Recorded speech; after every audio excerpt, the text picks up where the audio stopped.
না করতি, তোরা যদি অন্যায় না করতি, তোদেরকে ধ্বংস করে দিয়ে এমন একটা জাতি আমি এই দুনিয়ার বুকে তৈরি করতাম যারা সকালবেলা ভুল করে দুপুরে মাফ চাইতো, দুপুরে ভুল করে রাত্রে মাফ চাইতো, আজকে ভুল করে আগামীকাল মাফ চাইতো, আর আমি আল্লাহ গুনাহগুলো তাদের সব ক্ষমা করে দিতাম। ক্ষমা করে দিতে আল্লাহর বড্ড ভালো লাগে। বান্দা আল্লাহর কাছে বারবার চাক, চোখের পানি ছাড়ুক, এটা আল্লাহ পছন্দ করে। চোখের পানির যে কত পাওয়ার আপনি কল্পনাই করতে পারবেন না। অনুশোচনার চোখের পানি চোখ বেয়ে নাকের ডগা পেয়ে জমিনে পড়ার আগেই আল্লাহ এই বান্দারে মাফ করে দেয়।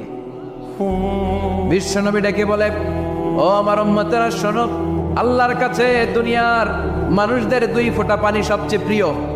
এক হলো জিহাদের ময়দানে রক্তের ফোঁটা, দুই হলো অনুতপ্ত বান্দার চোখের পানির ফোঁটা। এজন্য আল্লাহ ডেকে বললেন, গোলাম আমি যে তোদের কত ভালোবাসি তোর ধারণা নাই। চোখের পানি ছাড়, গুনার কথা স্মরণ কর, তওবা কর। তওবার মতো তওবা করলে সব গুনাহ মাফ করে দিতে পারে কে? বিশ্বনবী বলে, আমার কোনো গুনাহ নাই, তারপরেও প্রতিদিন 70 বারেরও বেশি আমি তওবা করি। আল্লাহে ইন্নী আস্তাগফিরুল্লাহ ওয়া আতুবু ইলাইহি আকসার মিন 70 মাররা। Could you imagine that? কল্পনা করছেন কোনোদিন?